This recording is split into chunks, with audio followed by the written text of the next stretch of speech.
Good evening, I'm Andrew Chang. Tonight, dramatic details from Nova Scotia.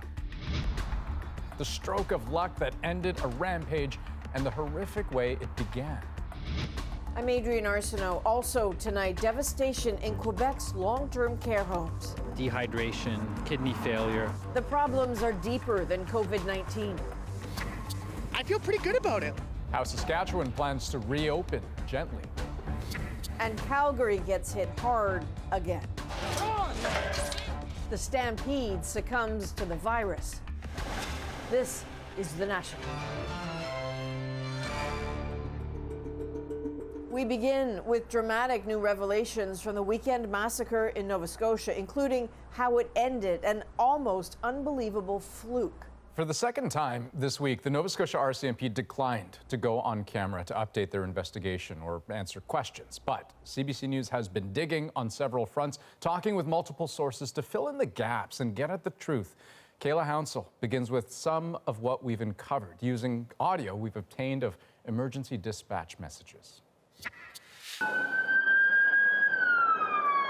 It was here in the Portapique area that the shooter made his first stop in a deadly path of destruction. Now, CBC News has learned it was also here that police encountered a woman with whom the killer had been in a long-term relationship. She had been forcibly restrained, but survived. It's unclear whether she was injured or to what extent, just one part of a rapidly moving, chaotic scene. Do we know if they've cut the assailant? No, not for sure. It's in quite a ways, the actual house. They're bringing the victims out to that intersection from the actual scene. But no, they don't know if they've caught him. I don't know. As darkness turned to light, the manhunt persisted for hours. The RCMP are still saying very little about what happened yesterday. I would like nothing more than to provide the media and public with the timeline, but it literally is still a work in progress. And it would be unfair and inappropriate for us to give that out in its current state. We are very close, I would say within a day. But today, the force said nothing at all. Through multiple sources, CBC News has learned more about how the manhunt ended. Roger, we have reports of the suspect down at the Enfield Big Stop. Police have said they shot and killed the suspect here at this gas station Sunday morning. What they aren't saying is that it was only by chance. Police had tweeted Gabriel Wortman was no longer driving a police cruiser, but now a silver SUV. In fact, he had stolen another car from one of his victims, Gina Goulet. It was low on gas. And then, a remarkable coincidence. When he pulled up to the Irving Big Stop, the emergency response team and a K-9 unit officer were already there, also filling up in an unmarked vehicle. Sources say it was one of these officers who shot the gunman. Yesterday, police said they're holding back the timeline because there are still gaps in it. They said any mistakes could impact both their investigation and the victims' families. Kayla Hounsell, CBC News, Halifax. So what about that elusive timeline? Once again, we've done our own digging to fill in some of the pieces. Thomas Degla takes us back to the start of that rampage. Sunset in rural Nova Scotia usually signals a quiet night ahead, but not this time. We're seeing huge flames and smoke from where we are. Soon, more buildings went up in flames, shots were heard all around, but how many were dead, it was far too early to tell. They're saying they do have another victim possibly on the scene. RCMP are requesting more ambulances, probably one more coming, and then at least one more standby. At 11:32 p.m. on Twitter only, a first warning from police in Portapique to avoid the area. Stay in your homes with the doors locked. Then for a full 8.5 hours, there would be no update until the RCMP warned on Sunday morning of an active shooter situation. By then, police knew they were hunting for someone dressed just like them, driving a car just like theirs. But they kept that to themselves for more than an hour, tweeting only the suspect's name and picture at first. Those details came in their totality to us early in the morning of Sunday, after a key witness was located and interviewed. Perhaps lost in the scramble, a tip months earlier that Gabriel Wortman had a fully mocked-up RCMP cruiser The gunman's former employer telling us workmen showed him a picture of the car last year and that police had said to keep it on a trailer and off the road. I mean, this was something that was professionally done. And what questions were asked as to why he was doing this? Did he hold himself out as a police officer when he had this done? Even Sunday morning, it wasn't until 10:17 that police warned Nova Scotians the killer may be impersonating an officer. A potent disguise amid a chaotic response. Thomas Dagle, CBC News, Toronto. So just how chaotic was that response? Well, some evidence now that police fired shots when the gunman was seemingly nowhere near. Here are some more revelations, more questions raised. Sunday morning, the Onslow Belmont Fire Hall was a refuge. Families who'd fled Portapique overnight were there registering for help. Did they know a 6-minute drive away there was panic? 10:12 a.m. this alert. Whatever drew emergency services ended fast. 10:20. RCMP wishes to clear the scene. Copy that. I'll send out a stand-down page. Less than 10 minutes later, mayhem back at the fire hall. I saw a police car, or what I thought was a police car, pull up just the other side of the fire hall, and both doors opened, and 2 policemen got out and started shooting towards the building, the fire hall.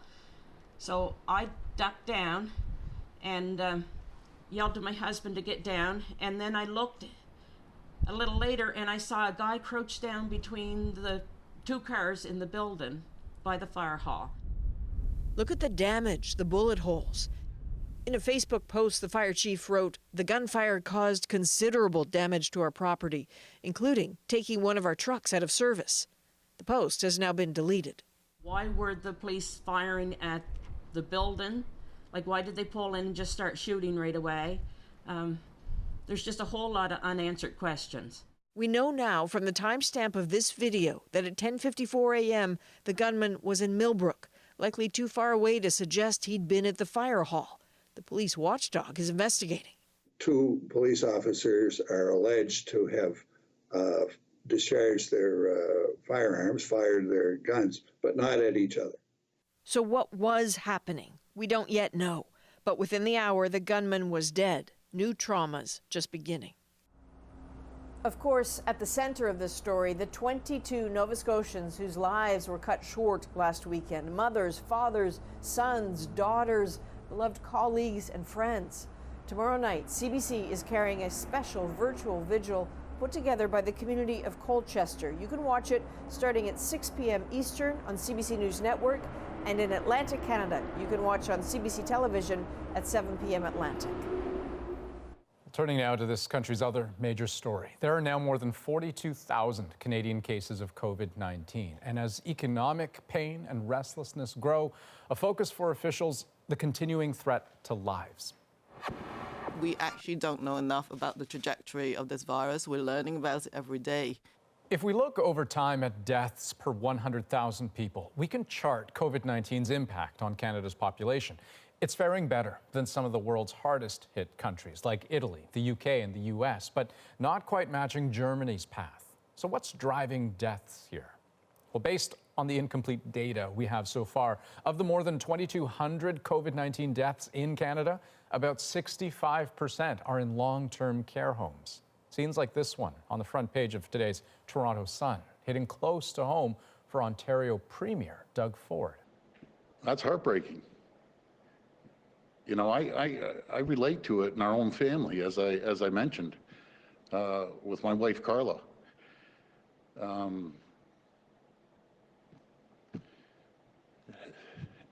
Anyways, the system, we can do better.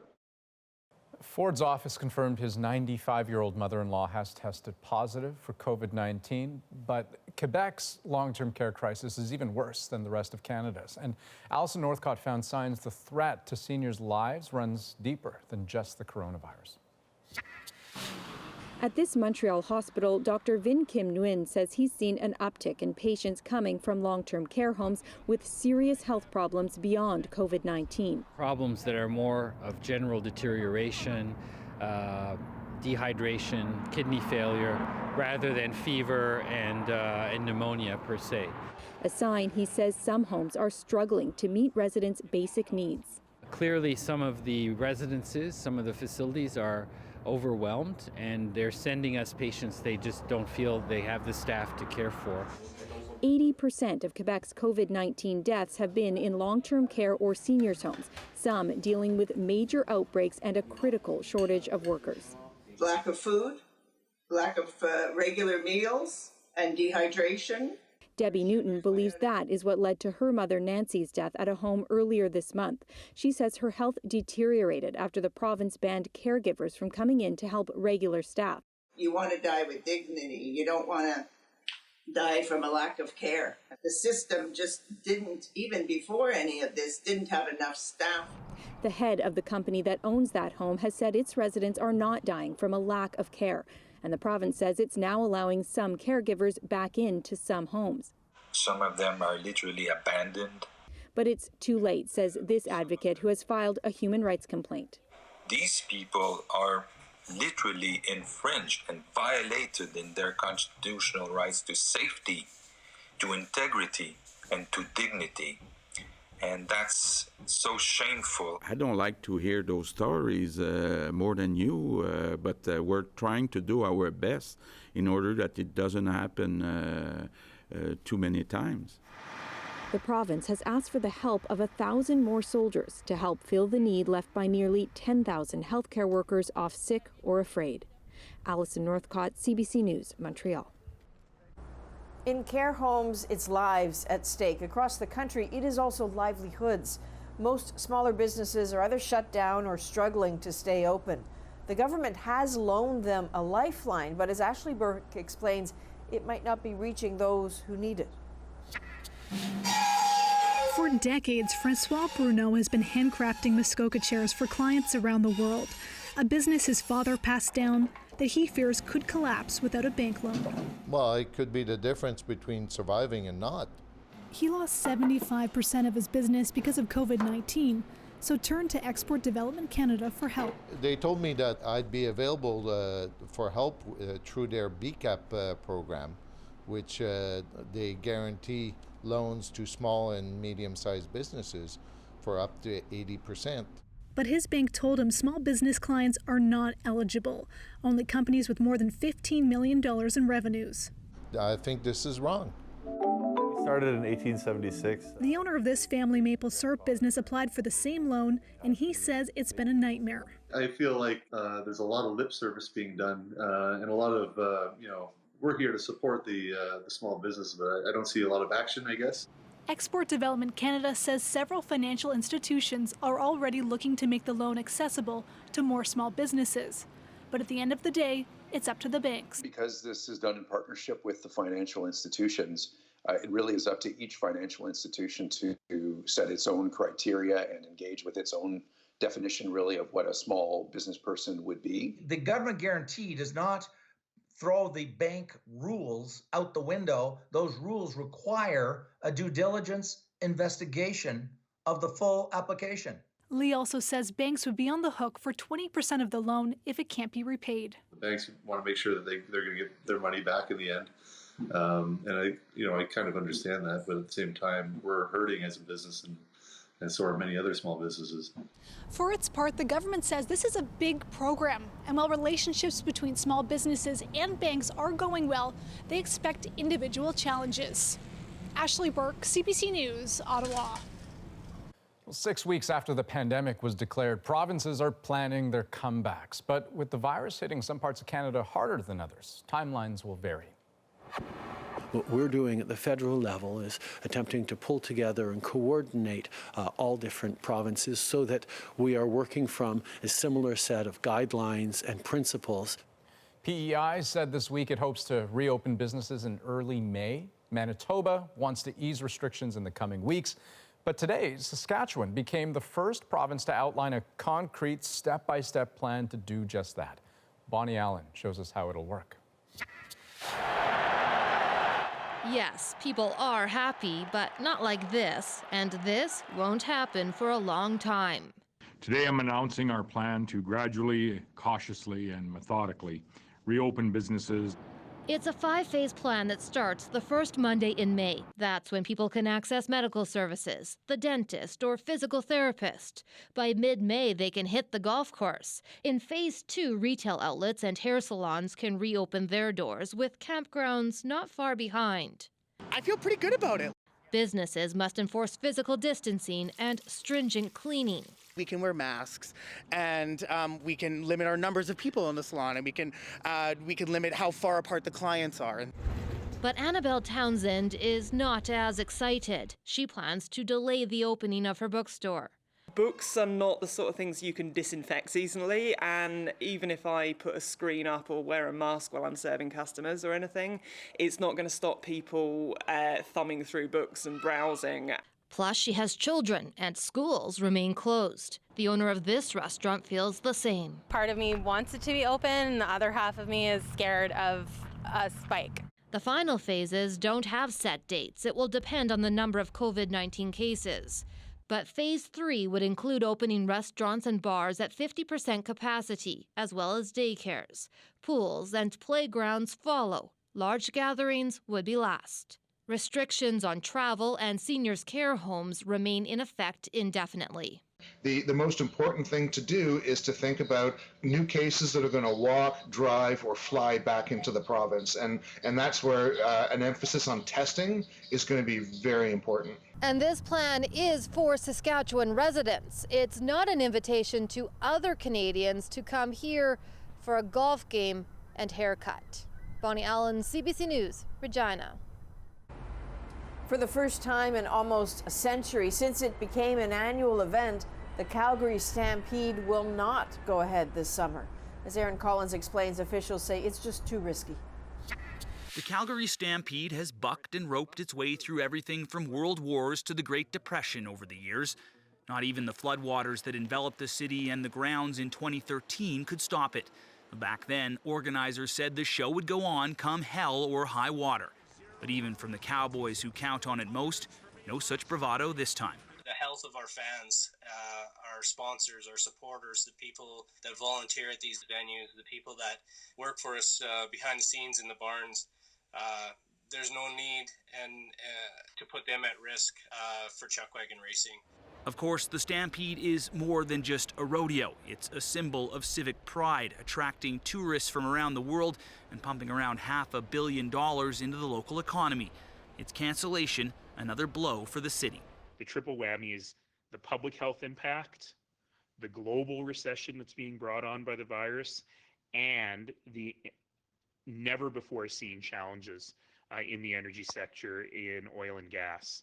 The Stampede may be down and out this year, but organizers say the greatest outdoor show on earth will surely ride again.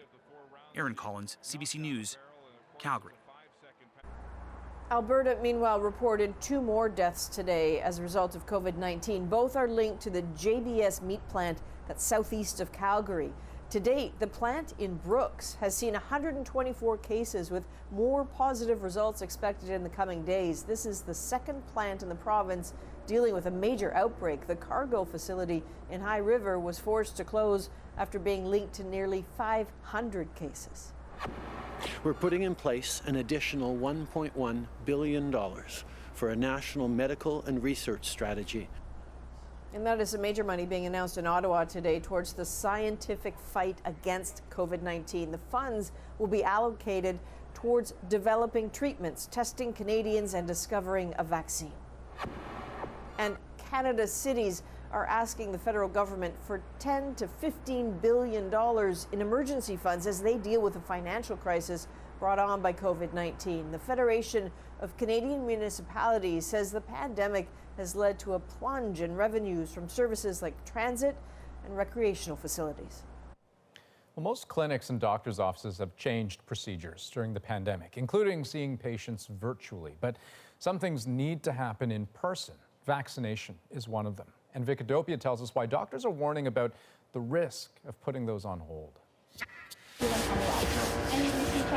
In an alley off a main road is a street clinic like no other. The patients are all babies, here for their regular vaccines. The cries of Violet Millette offer a kind of relief to her mom.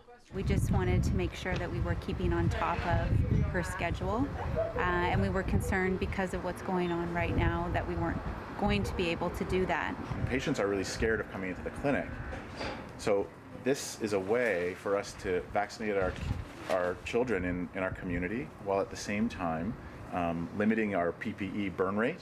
With daycares and schools closed, immunization requirements aren't being enforced, and physical distancing doesn't offer universal protection against diseases. Bacterial meningitis can be acquired from a completely healthy child or adult who carries the bacteria in their nose or throat. They might have an older children in their own home who has that bacteria, who could then spread it to the younger child. Globally, child immunization rates have been making historic progress. Still, when it comes to measles, 10% aren't vaccinated. So outbreaks continue, even in developed countries. And few places actually have enough children immunized to ensure herd immunity. Measles anywhere is measles everywhere. The WHO worries hard-won gains could be lost if delays in vaccinations go from weeks to months. Not immunizing a group of infants is going to lead to a large number of kids who are non-immune, and we have a really big issue then of outbreaks of disease happening, non-COVID outbreaks, and that would be really bad. The WHO recently listed vaccine hesitancy next to pandemics as global public health threats. If anything, COVID-19 is a reminder of what life could be like if children miss their vaccines. Vic Adopia, CBC News, Toronto. Tonight is the first night of Ramadan, a time of fasting and prayer, and usually it would also be a time for family and community gatherings, but not this year. Chris Glover shows us how some Muslims in Canada are adapting. Oh, he's putting up a sign that says Ramadan Mubarak. That means Happy Ramadan. Just like the little monkey in her book, 3-year-old Nareya Mawani is curious about Ramadan. Her dad is curious about how it'll work this year, too. With the fridge so close to proximity, the distractions are going to be much more difficult to manage. As is Muslim tradition, the Vancouver parents will abstain from food, even water, sunrise to sunset for the month of Ramadan. I think we're going to really miss having bigger dinner parties to celebrate the end of fast. Abstaining from one another due to COVID-19 will be an even bigger test of faith. This pandemic is actually giving Muslims an opportunity to now practice that self-discipline. Fruit, veggie, and chicken and rice. Delivering food to those in need in Toronto, Soraya Ibrahim says giving remains the true meaning of Ramadan. The sense of charity that we will continue doing it, and it won't be the same definitely, but still there is people who are helping out. A month in which we are united. From encouraging donations to orphans overseas to delivering thousands of COVID relief kits across Canada, Muslims have already been helping during the pandemic. This Imam's Toronto area mosque donated $25,000 worth of personal protective equipment to the local hospital. It has forced us to come together as a, humanity at large, to work with one another. Since people can't physically come together, a national Muslim organization is hosting nightly virtual events.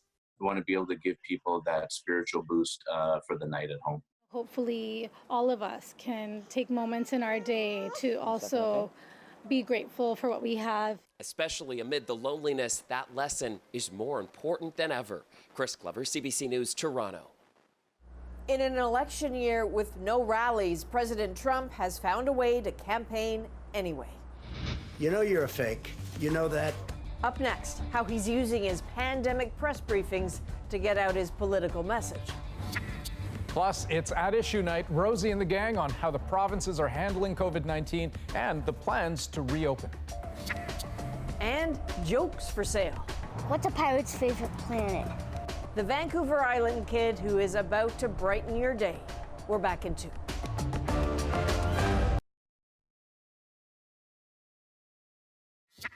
There is a pent-up demand in our country to get it back right where it was and maybe even better, and that's what's going to happen.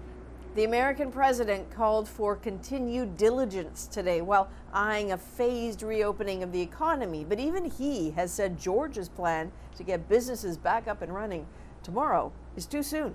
Minnesota and Tennessee are aiming for next week, but the United States is still very much in crisis. There are nearly 900,000 cases of COVID-19 there, with more than 49,000 deaths. At his daily press briefings, Donald Trump has been accused of sending mixed messages, spreading false information, and now, as Katie Simpson tells us, of campaigning for votes. Always the showman. There's no other place the president appears more at ease. Now, unable to campaign because of coronavirus, Donald Trump has found a way to make sure the show still goes on. I'm the president and you're fake news. The states that seem to have the problem happen to be Democrat. I'm not a doctor, but I'm like a person that has a good you-know-what. The White House Coronavirus Task Force briefing has become, in part, a vehicle for Trump to deliver campaign-style attacks. Sleepy Joe, he's constantly naming the wrong state. If Sleepy Joe won, they own our country. And you wonder, the press is in hysteria mode. CNN, fake news, and their camera just went off. As I say, that's fake news, and CNN is fake news like crazy, and they had just totally the wrong story, which they knew. The president has been outstanding. And then there was the day he tried to recast his handling of the outbreak, using the public health briefing to play what looked like a re-election ad, highlighting only positive takes on his response. His base is going to love everything that he's saying, and he's making the bet that he can win re-election with dividing the country that way and just eke out a win. 750 million. Cable news networks are struggling with whether to air the briefings live, since there is vital information in and around the rhetoric. I think it's pretty indefensible to not cover the President of the United States. If they want to provide analysis, they want to fact check, they can do that when it's over. They can do that all night. They have all the hours in the day to do that. The president knows these briefings are an opportunity to speak directly to Americans. And since he feels he's covered unfairly by the press, expect them to continue. Katie Simpson, CBC News, Washington. Still ahead on the national pandemic politics on this side of the border. With each province charting a different path to reopening, Rosie and the Ad Issue Gang on how Ottawa plans to manage it all.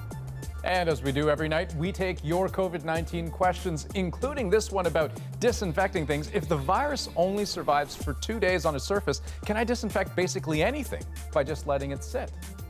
We're back after this.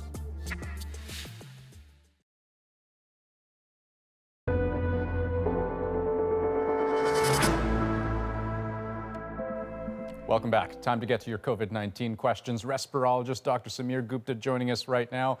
Hello to you, Dr. Gupta, and let's get to our first question. Is it possible to build up immunity by being exposed to smaller doses of the virus over time? I hadn't thought of that. Yeah, so I guess it's the Princess Bride approach. It doesn't really seem to work that way. For our body to sort of mount what we call an immune response, for our cells to produce those antibodies to the virus, our body really needs exposure to the virus. So the virus needs to get in. So in that sense, it's an all or none, in the sense that you have to get infected to have that immunity to it. I will say that not all infections are the same, though. You might have a casual encounter and have a low dose of virus exposure, and that might lead to a more mild infection. Whereas if you're, let's say, a healthcare worker dealing with a sick patient, you might have a high viral dose exposure, and that might lead to a more severe infection. Okay. Here's a crystal ball question, as I like to call them. When will the second wave come in Canada? I think the second wave question really depends on two things. One is the biology of the virus itself, and the second is the decisions we make as a society with respect to easing the social distancing restrictions. With respect to the biology, it's a novel virus, so we don't really know, but we might draw some parallels from other coronaviruses that cause the common cold. Those coronaviruses do tend to get worse in the spring and winter, and because of heat and humidity, where they seem to be less stable, they seem to go down in the summer. So we might see a bit of a break and then a second wave in the fall and winter. But that idea of a summer lull might be a little bit of wishful thinking as well, because we are seeing a lot of this coronavirus transmission in warmer parts of the world like India now. The second piece has to do with what we do. with respect to social distancing. And we've seen now in a few countries, we've seen in Singapore, in Japan, and now in India, we've seen the second wave occur because of relaxing of these social distancing rules. So that's really on us to decide. I've got time for one more question here. If the virus only survives for 2 days on a surface, can I disinfect basically anything by just letting it sit? The answer to that is probably yes. In fact, we do leave our Amazon packages out for a day before we bring them in. One thing to be aware of, though, is that the virus decays at different rates on different surfaces. So this was studied, and they showed that on stainless steel and plastic, there was still a little bit of virus present after 72 hours, whereas on cardboard, all of it was gone after 24 hours. So it depends on the surface. Very interesting. Dr. Gupta, as always, thank you so much. Thank you. And as we've mentioned, we will be asking your questions about COVID-19 every night. So send them in. You can message us directly on Instagram at CBC The National or send us an email at covid@cbc.ca. Just put The National in the subject line. And we've also been taking a look at how COVID-19 has changed how we think about regular everyday things like stocking up, for instance. Tonight in our pandemic how-to guide, bottled water. We learned quite early in this pandemic not to hoard these, but what about bottled water? Well, to answer that question, let's ask a different one. How likely is our drinking water supply to get infected? It's very safe to assume that the tap water that we have is not going to be able to be contaminated with this infection.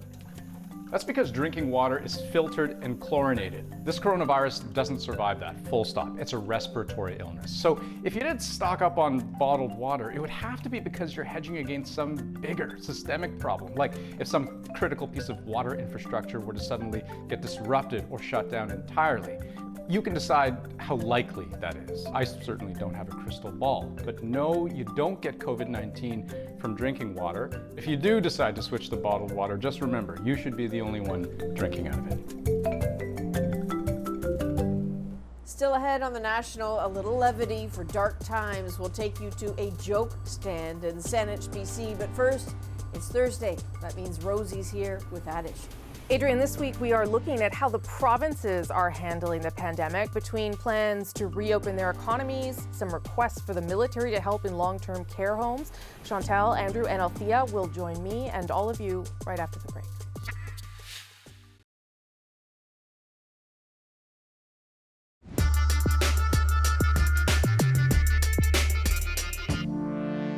I believe that Saskatchewan can find the right path. I believe we can carefully and cautiously begin to reopen our province while still protecting Saskatchewan residents from the spread of COVID-19. Saskatchewan was the first to unveil a detailed plan for a gradual reopening of its economy, but it's certainly not the only province moving in that direction. What does this tell us about how the provinces themselves are managing this crisis? Is there a need for some sort of national coordination? It's Thursday, and I'm here with At Issue. Chantal Hébert is in Montreal, Andrew Coyne is in Toronto, and Althea Raj is in Ottawa tonight. It's no joke that this is the only way we do know it's Thursday, for real. Many people agree with me on Twitter. Okay, so the first example is Saskatchewan, but certainly we're hearing rumblings out of British Columbia, even Quebec, talking about returning to school. What do we make of these plans, not in the specific way, but the kind of way that they plan to unfold and the federal role that might be part of that? I'll start with you, Chantal. It's totally normal that provinces will be moving at a different pace because the pandemic is hit in different ways in all of those provinces. In this province where I live, the hardest hit so far, there is a huge difference between the Montreal area in the large sense of the word and the rest of the province of Quebec. So the expectation is that there will be liberalization outside of the larger Montreal area long before it happens in the city. I think that's totally normal, and I sense that if there's a federal role in there, it may be in agreeing with the provinces on a set of standards that allow you to say go. But otherwise, provinces do have control over their school system, which is key to reopening the economy, sure. And they will be going at their own pace. And Andrew, what would that federal role be like if it's not their jurisdiction, but certainly they are playing the role of coordinator in the midst of all this? Well, there's going to have to be some pretty close coordination because people move around. I mean, unless we're going to continue to maintain interprovincial controls, and maybe that's part of the mix, But otherwise, if a province liberalizes and finds that it gets another outbreak, some of those people may wind up infecting people in other provinces. So it's not quite a simple matter as letting every province go at its own speed. Secondly, the whole thing strikes me as a little bit premature. I grant that the Saskatchewan model is gradual and it does a little bit at a time depending upon how much close contact with the public a business has, et cetera. But unless you accompany it with much higher levels of testing so that basically you can pounce on every individual case as it shows up, go after the contacts, isolate them if you have to, all of the measures that public health advocates advise, then even if you're going gradually, you're not necessarily in safe territory. And Althea, how much of that will provinces be receptive to? I know there's another call on Friday between the Prime Minister and Premiers. Well, I assume that it's already kind of been decided because the two things that Andrew and Chantal just suggested are things that federal officials have already said that they are doing. So today there was an announcement about ramping up testing nationally. There was an announcement about just the set of standards that Chantal was talking about like this is the checklist that we would like to ensure that you can scratch off before you open up local economies. And I think the point about regional differences is a really good one. I mean, Calgary is experiencing a very different caseload than Edmonton, for example. And so what does that mean, not just for interprovincial travel, but within the provinces themselves? And we don't know enough about the virus. And I think that's something else that federal officials have really stressed. We don't know how long immunity lasts. There's a ton of stuff that we don't know. And so the government is investing in more money to try to figure out all the stuff we don't know. But there is one thing we do know, and it is that the current status quo is untenable for a year or 2 years. So places will open up. There will be trial and errors. In places like Quebec and Toronto, no one's going to be hitting the beaches in PEI. If PEI opens up, it's not even clear that people in Montreal will be able to go to the Laurentians anytime soon. I actually hadn't thought about the complications inside a province itself. I want to hit on the other topic I think that is an important one, and that is the Premier's calling in the need for military assistance in long-term care homes in Quebec and Ontario. The Prime Minister, I won't play the clip, but the Prime Minister today said, this is unacceptable, this shouldn't be happening, soldiers shouldn't be looking after seniors. Obviously, it's not the fault, I don't think, of any one provincial government. This would have happened over a period of time. But how should we view this, Andrew, in terms of provincial leadership, the fact that we are at this point now in the two biggest provinces? It's a scandal. I agree with you that it's a scandal that governments own collectively and all parties own. It is easy, obviously, also to say in hindsight, but it is certainly revealing conditions in some of these long-term care homes, leave aside the pandemic, that in some cases were a scandal.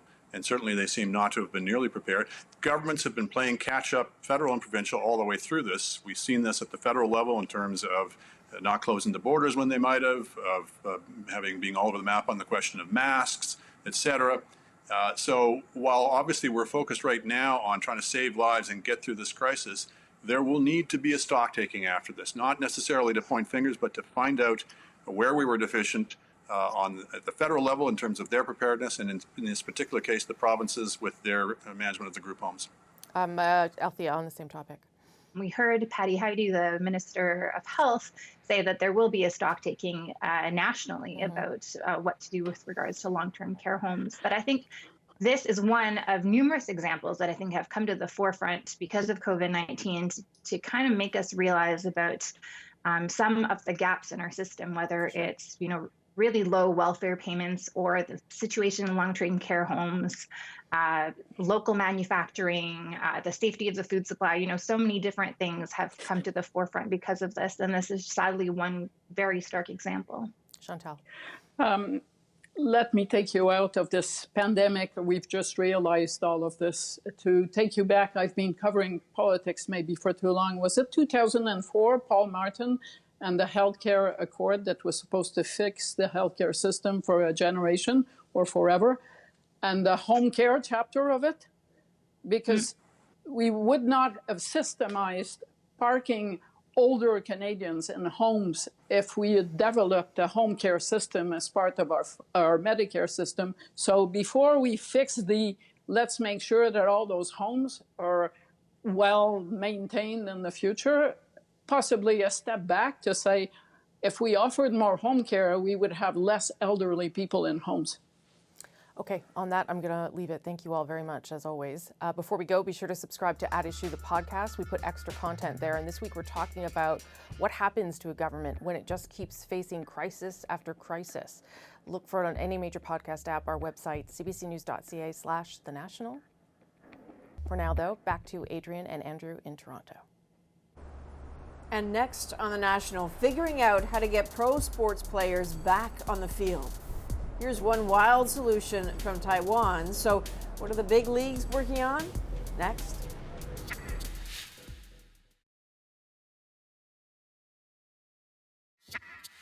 We hope the draft will provide a break from everyday challenges. Let us dream of better days. Oh, come on, guys, you can do better than that. And that is NFL Commissioner Roger Goodell hosting tonight's NFL Draft from home. Usually the three-day extravaganza rivals the hype of the Super Bowl. The NFL and other leagues want to play during the pandemic, even if it means to empty stadiums. As Jamie Strachan explains, the only game in town these days is figuring out how to do it. On April 29, 2015, a Major League Baseball game unlike any other took place. There was civil unrest in Baltimore, and for security reasons, spectators were barred from the stadium. The Orioles played the White Sox with no one in the stands. It seems wrong. No roar of the crowd, none of the atmosphere that gives live sports its buzz.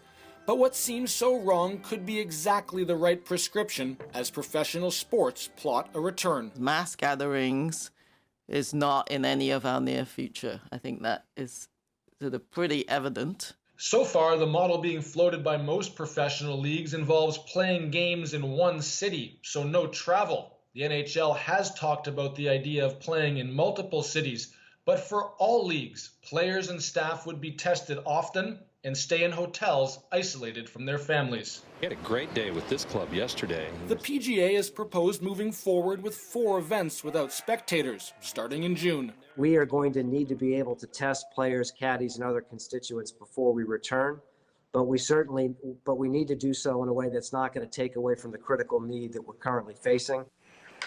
Other parts of the world have already started. In Taiwan, pro baseball games have returned.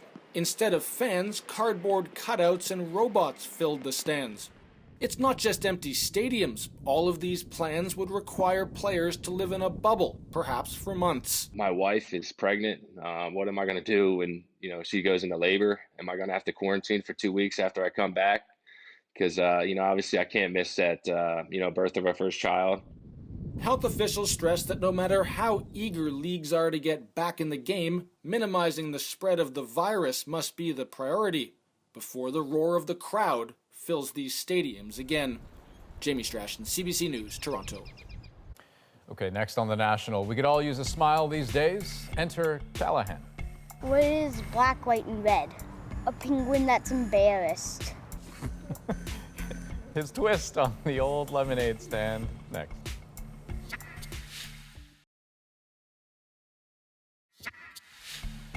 During a pandemic, a lemonade stand may not be a winning idea, but 6-year-old Callahan McLaughlin has a new tonic in mind. A free walk-by, drive-by, however you want to go by, joke stand. And during such a hard week, the smiles he helps deliver, that's our moment. What is red, white, and blue? What? A sad candy cane. There's a lot of stress in the world, and I kind of want to get some smiles on people's faces. Callahan's a fairly social child and has also had a lot of success having lemonade stands in the past. So I came up with the idea of the joke stand because this is also a child who walks around our house telling us jokes. What did the tie say to the neck? What? I think it'll hang around for a while. Not a lot of people out and about now, so it makes me feel good when I can do a little social distancing joke with them. What did one toilet say to the other toilet? Oh gosh, I don't have a clue. I don't know. You look a bit flushed. Oh, you're good. I don't think I have any bad jokes, but my sister has awful ones. What's a pirate's favorite planet? What? Mars. Mars. I love it. So Callahan, somebody asked him, do you want any money for your jokes? And he said, no. Right now, people need their money for groceries, not jokes. Good on him. Boy, yeah, no kidding. Callahan, if I could just say directly to you, your jokes are amazing. Your delivery is spot on. Keep it up. That's amazing. That's from all of us. That's The National for this Thursday, April 23rd. Have a great night. Good night.